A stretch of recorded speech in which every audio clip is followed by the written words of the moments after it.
ಮನೆಯಲ್ಲಿ ಹಬ್ಬದ ವಾತಾವರಣ ಬರಲಿಕ್ಕೆ ಆಗಲ್ಲ.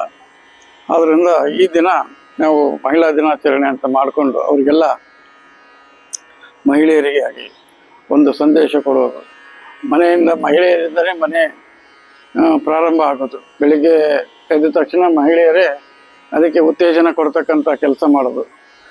ಮಕ್ಕಳಿರಲಿ, ಯಜಮಾನರಿರಲಿ, ಅವ್ರ ಮನೆಯಲ್ಲಿ ಯಾರು ಇರ್ತಾರೋ ಅವ್ರಿಗೆಲ್ಲ ಕಾಫಿಯಿಂದ ಹಿಡಿದು ಊಟದವರೆಗೂ ಅವ್ರನ್ನ ಮನೆಯಿಂದ ಹೊರಗೆ ಬೀಳ್ಕೊಡೋವರೆಗೂ ಅವ್ರದ್ದು ಏನೇನು ಕೈಂಕರ್ಯ ಇರ್ತದೋ ಆ ಕೈಂಕರ್ಯ ಜವಾಬ್ದಾರಿಗಳೆಲ್ಲ ಮಹಿಳೆಯರಿಗೆ ಇರ್ತದಲ್ಲ, ಅದು ಹೇಗೆ ಮಾಡಬೇಕು, ಅವರು ಯಾವ ರೀತಿ ಮಾಡಿದರೆ ನಮ್ಮ ಜನ್ಯಜನಕ ಭಾವ ಅಂದರೆ ನಮ್ಮ ಪರಂಪರ ಬಂದಿರತಕ್ಕಂಥ ಒಂದು ಸಂಪ್ರದಾಯ.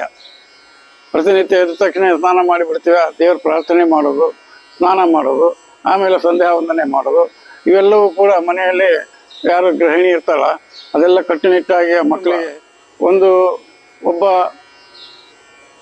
ಕುಲಾಲ ಅಂದರೆ ಮಡಿಕೆ ಮಾಡುವನು.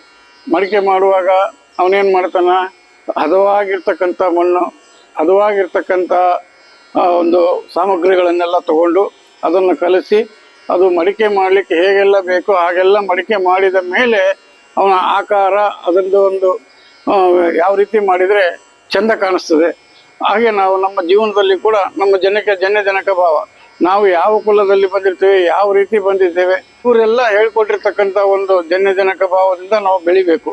ಒಂದು ಮಡಿಕೆ ಮಾಡಿದಾಗ ಪುಣ್ಯದ ಎಲ್ಲವೂ ಕೂಡ ಆ ಮಡಿಕೆಯಲ್ಲಿ ಭದ್ರವಾಗಿ ಕೊಡಬೇಕು. ಒಂದು ಮಡಿಕೆ ಅಂತಂದರೆ ಅದು ಸಾಮಾನ್ಯ ಮಡಿಕೆ ಅಲ್ಲ, ಸೋರಬಾರ್ದು. ಹಾಕಿದ ಪದಾರ್ಥ ನೀರು ಸೋರಿದರೆ ಅದು ವೇಸ್ಟ್ ಆಗಿಬಿಡ್ತದೆ.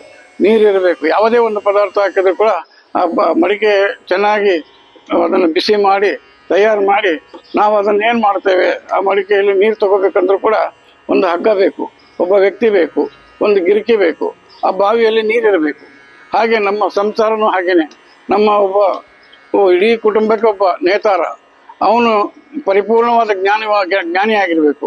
ಆ ಜ್ಞಾನ ನಮ್ಗೆ ತಿಳಿಸುವಂಥ ಒಂದು ಮಾರ್ಗ ಅವನಲ್ಲಿ ಇರಬೇಕು. ಹಾಗಿದ್ದಾಗ ಮಾತ್ರ ಆ ಮಡಿಕೆ ನಾವು ಬಾವಿಯಲ್ಲಿ ಬಿಟ್ಟಾಗ ಏನು ಬಾವಿಯ ಸೀದಾ ಹೋಗ್ತಾ ಬಗ್ತದೆ. ಅದು ಬಗ್ಗಿದಾಗ ನೀರು ತುಂಬುತ್ತದೆ. ನೀರು ತುಂಬಿದ ಮೇಲೆ ಅದು ಪರಿಪೂರ್ಣ ಆಗ್ತದೆ. ಅವಾಗ ನಾವು ಅದನ್ನು ಎತ್ತೇವೆ, ಆ ನೀರನ್ನು ಕುಡಿತೇವೆ. ಹಾಗೆ ಪ್ರಪಂಚಕ್ಕೆ ಏನಪ್ಪ ಅಂತಂದರೆ ಮನೆಯಲ್ಲಿ ಗೃಹಿಣಿಯರು ಆ ರೀತಿ ಬೆಳೆಸ್ತಕ್ಕಂಥ ಒಂದು ಕಾರ್ಯ ಮಾಡಿ ಮಕ್ಕಳನ್ನು ಬೆಳೆಸಿ ಸಂಸ್ಕಾರವಂತರನ್ನಾಗಿ ಮಾಡಿದಾಗ ಆ ಮಡಿಕೆಯಲ್ಲಿ ಪುಣ್ಯದ ಫಲ ಅದರಲ್ಲಿ ಕೂಡ್ತದೆ, ಎಲ್ಲಿಯೂ ವೇಸ್ಟ್ ಆಗಲ್ಲ.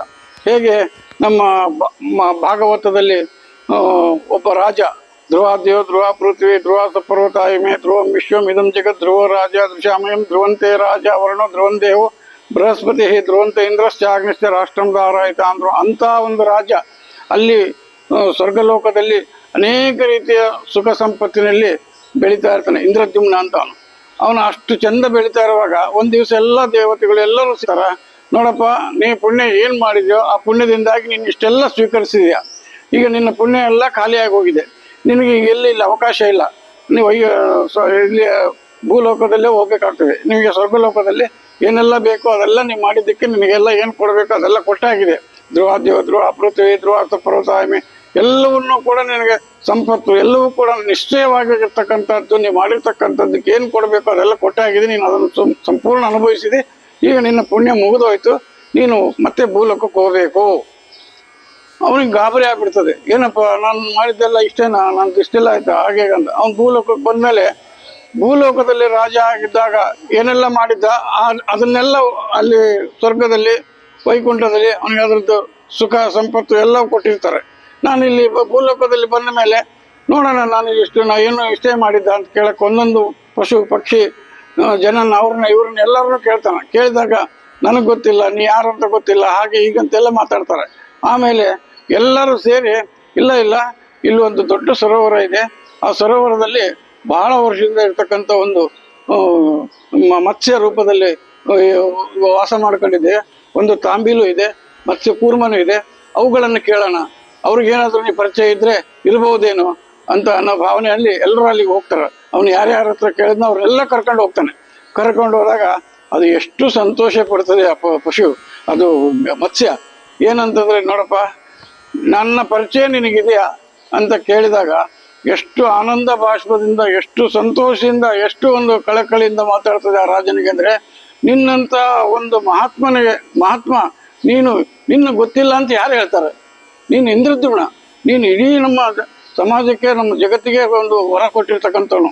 ಈ ಸರೋವರ ಮಾಡಿ ನಮ್ಮನ್ನೆಲ್ಲ ರಕ್ಷಣೆ ಮಾಡಿ. ಈ ಸರೋವರ ಇರಲಿಲ್ಲ ಅಂದ್ರೆ ಬರಗಾಲ ಬಂದು ಎಲ್ಲ ಪಶು ಪಕ್ಷಿ ಎಲ್ಲವೂ ಹೋಗ್ತಾ ಇತ್ತು. ಈ ಸರೋವರ ನೀನು ಮಾಡಿದ್ದು ನಮ್ಮಂಥವ್ರಿಗೋಸ್ಕರ ಅನೇಕ ಜನರಿಗೆ ಉಪಕಾರ ಆಗ್ತಕ್ಕಂಥ ಕೆಲಸ ನೀವು ಮಾಡಿದ್ಯಾ. ನಿನ್ನನ್ನು ಮರೀಲಿಕ್ಕೆ ಆಗ್ತದ?